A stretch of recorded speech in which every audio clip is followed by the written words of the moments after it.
Hey everyone, welcome. Today, I want to share a really simple but powerful story about a farmer. It's a story that tells us so much about the connection we can have with animals. But before we dive into the story, I want you to think about something for a second. What does it really truly mean to be kind to animals? Is it just about giving them food and a place to sleep? Or is there maybe something more to it? Okay, so let's set the scene. Our story kicks off in this small, peaceful village where we meet a farmer who was, well, a little bit different from everyone else. And this is our main character, Ravi. On his farm, he had cows, chickens, and goats, just like you'd expect. But what really made him special was the deep, genuine respect he had for every single animal in his care. You see, Ravi had this core belief, and it was pretty simple. Every living being deserves respect and love. For him, this wasn't just talk. It meant making sure their homes were super clean, and he even took the time to sing to them. He treated them like family, not just farm animals. But then, one morning, something just wasn't right. The whole vibe on the farm felt off. So Ravi's out there feeding his cows, and he spots his little calf, Rani, kind of huddled in a corner, and he knew right away something was wrong. Her eyes, which were usually so bright, just looked sad. That little detail tells you just how much he paid attention. And Ravi, he didn't even think twice. He didn't try to guess what was going on. He just immediately called the village veterinarian, Dr. Meena, to come help. It really shows how responsible he felt for their well-being. Okay, so this next part of the story is really where we see Ravi's kindness in action. It's all about how he helped nurse this little calf back to health.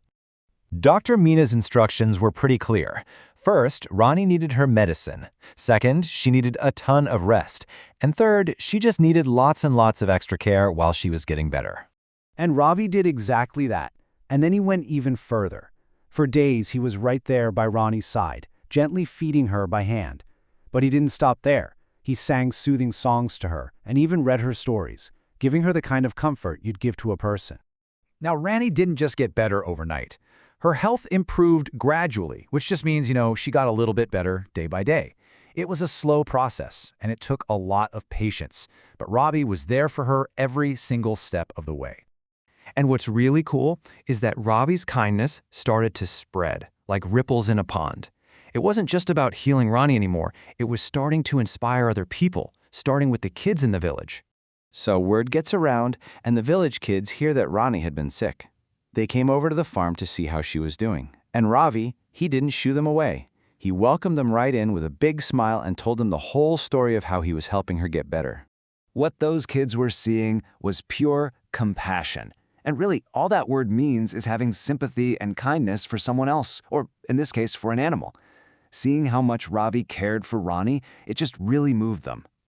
And watching all of this unfold taught the kids some really important things, like, hey, animals have feelings, just like us, and they deserve to be treated with love and care.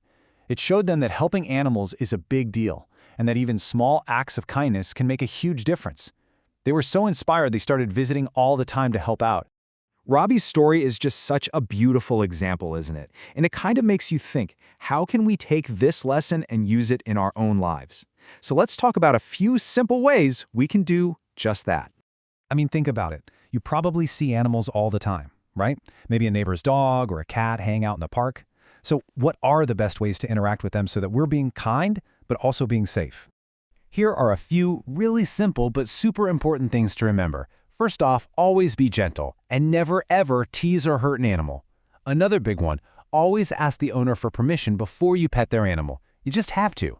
And if you ever see an animal that looks hurt or lost, the best and safest thing you can do is tell an adult right away. And that brings us to our final takeaway for today. After hearing this whole story about Ravi and Rani, I want you to think about this. What is one simple act of kindness you can show to an animal this week? It doesn't have to be some huge thing, because if we've learned anything today, it's that every little bit of compassion truly counts. Thanks for joining us.